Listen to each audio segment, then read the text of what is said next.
ಇಬ್ಬರು ಫಕೀರುಗಳಿದ್ರು ಅಂತ. ಯಾರ? ಇಬ್ರು ಫಕೀರುಗಳಿದ್ರು ಅಂತ. ಫಕೀರನ ಕೆಲಸ ಏನು? ಬೇಡ್ಕೊಂಡ್ ತಿಂಬ ಕೆಲಸ. ಕರೆಕ್ಟ್ ಅದನೇ? ಅವ್ ಏನ್ ಮಾಡ್ತೀವಂತ? ಬೇಗಾನ ಬೇಡ್ಕೊಂಡ್ ತಿಂತಿದ್ವು ಅಂತ. ರಾತ್ರಿ ಬಂದು ಮಕ್ಕಳ ಕುದಿ ಮಾಡ್ತೀವಂತ, ಚಿಂತೆ ಮಾಡ್ತೀವಂತ. ಏನೋ ಚಿಂತೆ ಮಾಡ್ತೀವಂತ, ಇನ್ಮೇಲೆ ನಾ ಬೇಡ್ಕೊಂಡ್ ತಿಂಬಾರ್ದು, ಇನ್ಮೇಲೆ ನಾ ಫಕೀರ್ ಕೆಲಸ ಮಾಡಲ್ಲ, ಇನ್ಮೇಲೆ ಏನ್ ಮಾಡ್ತೀನಿ? ಪಟೇಲ ಓಡಾಡ್ತೀನಿ ಅಂತ ಅಂದ್ಬಿಟ್ಟು ಮತ ಬೆಳವೈತಿಕಿ ಅದೇ ಹಿಡ್ಕೊಂಡು ಓಡಾಡ್ತೀವಂತ. ಈ ಈ ಈ ದೇವ್ರ ಮಕ್ಕಳ ಸ್ವಭಾವ ಈ ತರ ಇರಬಾರ್ದು. ನೋಡ್ರಿ, ನಾವು ಎಲ್ಲೆಲ್ಲೋ ಕಷ್ಟಪಟ್ಟಿದ್ದೇವೆ, ನಾವು ಯಾರ್ಯಾರ ಹತ್ರನೋ ಕಷ್ಟಪಟ್ಟಿದ್ದೇವೆ.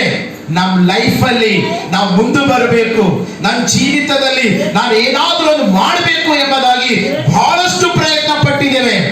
ಆದ್ರೆ ನಮ್ಮ ಲೈಫಿನ ಒಳಗಡೆ ಏನು ಮಾಡಕ್ಕಾಗಿಲ್ಲ. ನಾನು ಸತ್ಯವಾಗಿ ಹೇಳ್ತಾ ಇದ್ದೀನಿ, ನೀ ಎಲ್ಲೆಲ್ಲೋ ಕಷ್ಟಪಟ್ಟಿರ್ಬೋದು, ಯಾರ್ಯಾರ ಹತ್ರನೋ ಕಷ್ಟಪಟ್ಟಿರ್ಬೋದು, ನೀ ಎಲ್ಲೆಲ್ಲೋ ನಿನ್ ಕಣ್ಣೀರು, ನಿನ್ ದುಃಖ, ನಿನ್ ವೇದನೆ ಎಲ್ಲ ಹೇಳ್ಕೊಂಡಿರ್ಬೋದು. ಆದ್ರೆ ನಿನ್ ಲೈಫ್ ಅಲ್ಲಿ ನೀನು ಒಳ್ಳೇದಾಗಿಲ್ಲ ಅಂತ ಅಂದ್ಬಿಟ್ಟು ನೀನ್ ಚಿಂತೆ ಮಾಡ್ತಾ ಇದ್ದಿರ್ಬೋದು. ಆದ್ರೆ ದೇವ್ರ ಹತ್ರ ಬಂದುಬಿಟ್ಟು ನಿನ್ ಕಷ್ಟ, ನಿನ್ ಕಣ್ಣೀರು, ನಿನ್ ವೇದನೆಯನ್ನ ನಿನ್ ದೇವ್ರ ಮುಂದಗಡೆ ಇಡೋದಾದ್ರೆ ದೇವ್ರು ನಿನ್ ಲೈಫ್ ನ ಚೇಂಜ್ ಮಾಡ್ತಾನೆ, ನಿನ್ನ ಬದುಕನ್ನ ಚೇಂಜ್ ಮಾಡ್ತಾನೆ. ಈ ಸ್ಥಳದ ಬರಬೇಕು. ದೇವ್ರ ವಾಕ್ಯ